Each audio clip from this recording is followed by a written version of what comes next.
Heady scents, riotous colour, chaotic sounds and diverse cultures make Malaysia a truly unique country.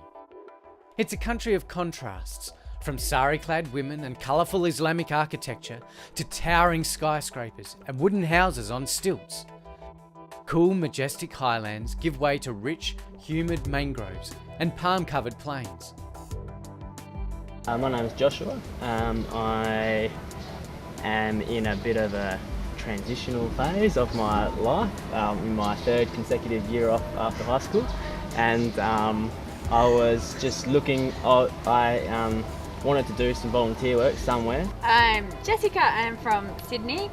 I'm doing a Bachelor of Community Welfare, majoring in International Social Development, and part of my course requirement is to do an overseas prac.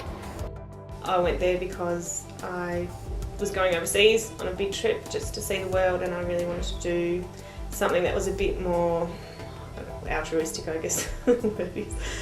Just worthwhile volunteer kind of basis, just to see even how the other half of the world lives compared to all the rich tourists who travel around the world.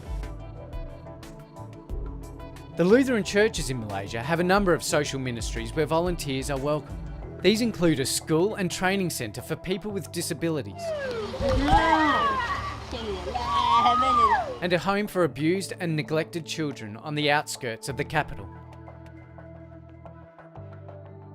I do lots of swimming lessons with different classes, do some one-on-one work with kids, like tutoring in mainly English for me. I've been doing a lot of work with a sports teacher here, with Asmi, and we teach football and soccer.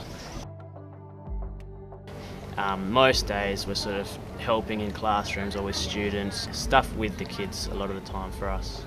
Typical day would be, it kind of gets broken down into two because of the morning school children and the afternoon school children, but getting the morning ones off, get up at 5:30, help them with their breakfast, get them off to school, and then help the children who are still at home in the morning with things like English, because I could do that, maths, and their Christian studies that they had to do. And the only other thing that I was really doing was helping in the kitchen, or taking the kids out to the park because nobody else could really take them, so they like to go outside. And I think they just wanted to be with me and call over you and things like that. Part of the international spice route many hundreds of years ago, Malaysia has traditionally been a meeting point for traders and travellers from both the east and west. As a result, Malaysia is a bustling mosaic of cultures. Its 25 million strong population is made up of Malays, Indians, Chinese, Indigenous peoples and other ethnic groups, all living side by side. Language is crazy. I was so confused at first. You have Bahasa, obviously, then English and Tamil, and your Chinese language, Cantonese, Mandarin, and it took me a fair while to distinguish each language, and it's funny, teachers will often go from talking in Tamil into a bit of English and then to Bahasa to the students. The most obvious first difficulty was the language barrier, just because I did not know that they all spoke Tamil. Auntie Annie spoke quite good English, so she was a real help. It was just getting over that initial barrier of saying hello and good morning and that kind of stuff. So I just grabbed a few of the English-speaking youth at church and said, I really want to know what all these words are, because I need to be able to say to the kids, how's your day at school, and just talk to them. Everything about this place is so different to what I'm used to it took me a few weeks to really settle in and feel like it was real. It was just all very surreal at first.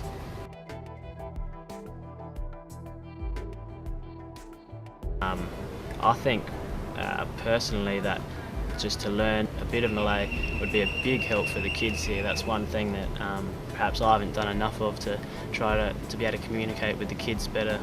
And it's not that difficult either. It's quite a simple language if you have a go. Malaysia's multicultural society is reflected in its great diversity of religions. While the official religion is Islam and it is illegal to change your religion, other religions are freely practiced. Buddhists, Taoists, Confucianists, Hindus, Muslims, Sikhs, and some Christians share the spiritual space. It is common to see temples, mosques, and churches populating the same area.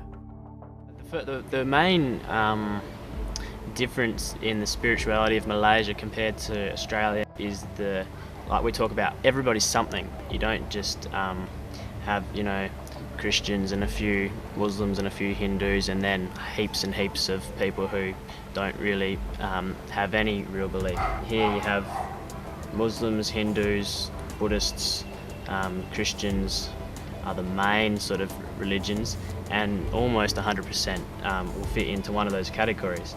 And so that's really different, come into that environment.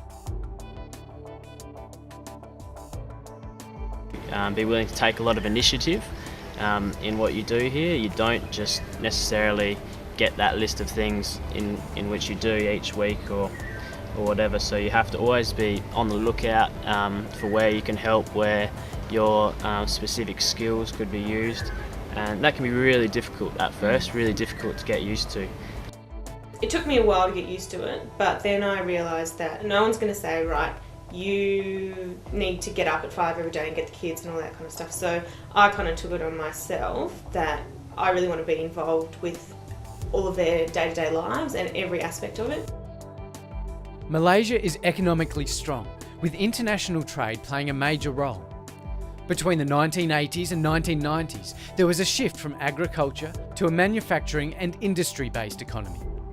Malaysia is famous for its palm oil plantations, which stretch over huge swathes of the countryside. It's just been fantastic. I mean, even the times where things might be challenging or I might not be enjoying myself, it's all a learning experience. It really is. I think I've grown and learnt so much since I've been here.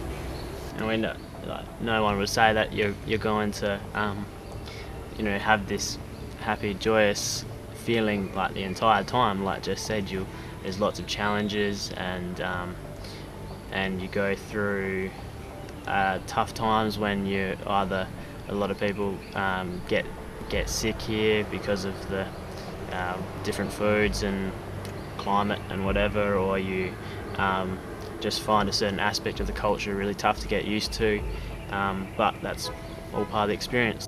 It was hard coming back, and just having things like a supermarket, you walk down the supermarket and you'd be thinking, oh wow, but then you kind of think, well, I don't really need all this stuff anymore. Yeah, it was really good in one way, because I just went, oh, normal food and normal things and a shower, but after a while you think, well, I coped with that for a month, so you don't really need it. Yeah.